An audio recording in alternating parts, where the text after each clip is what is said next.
बेटी विवाह गीत गा रही हूँ। आप लोग लाइक शेयर सब्सक्राइब कीजिएगा। पसंद आए तो आप लोग कमेंट करके बताइए कैसा लग रहा है। बहुत बहुत धन्यवाद आप लोग का सुनने का। बेटी के पापा हो लगन तय कैलन, बेटी के चाहो शादी तय कैलन।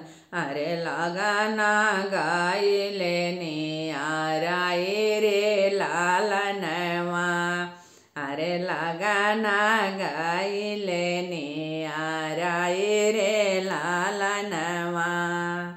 जैसे के रोवेली बन के कोयलिया, जैसे के रोवेली बन के कोयलिया।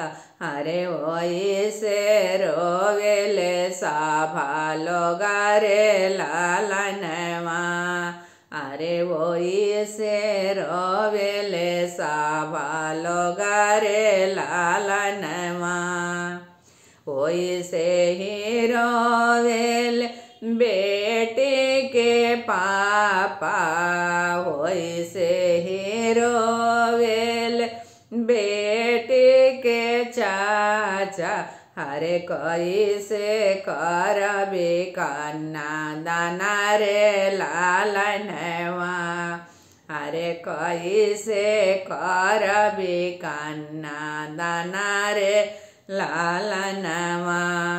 इतना बचना जब सुनेली कवना बेटी, इतना बचना जब सुनेली कवना बेटी।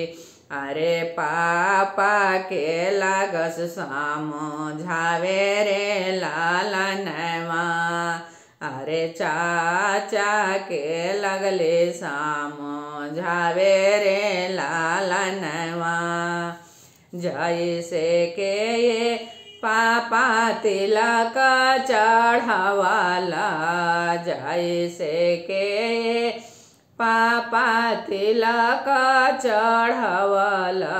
अरे वही से करिहा कन्ना दाना रे लालनवा, अरे वही से करिहा कन्ना दाना रे लालनवा। तुह बेटी और तुह बेटी बाओर, तुह बेटी और तुह बेटी बाऊ। अरे तुही बेटी लड़िका गादेला रे लालनवा, अरे तुह बेटी लड़िका नादाना रे लालनवा।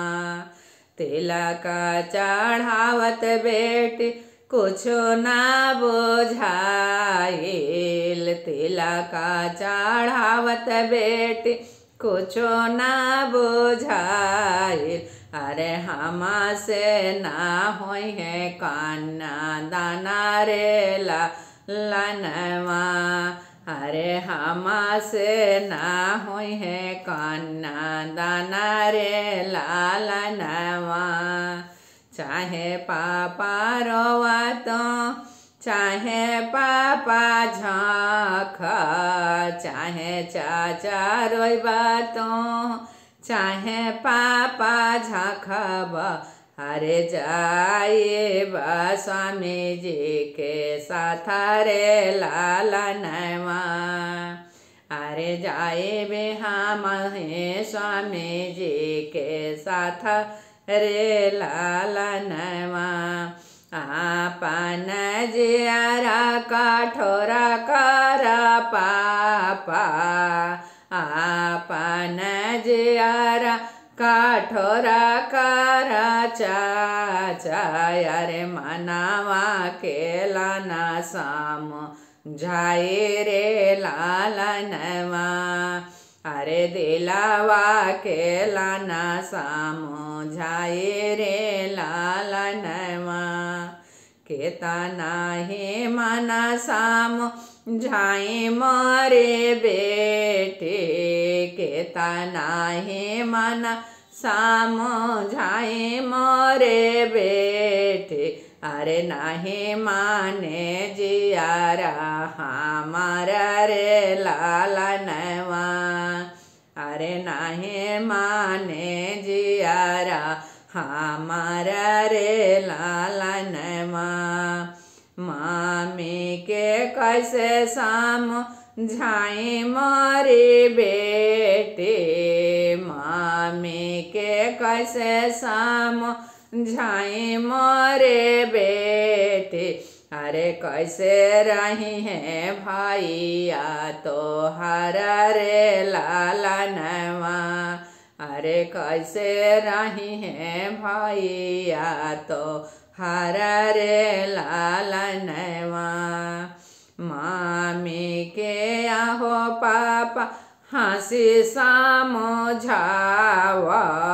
मामी के आहो पापा हंसी समझावा। अरे भैया आई है मोरा है देश रे लालनवा। अरे भैया आई है हमारा है देश रे लालनवा। राम रसया करत भावे सुख खुश होई है। राम रसया कर भावे खुश होई है। अरे भले गईले बैरानी हमारा रे लालनवा। अरे भले गईले बैरानी हमारा रे लालनवा।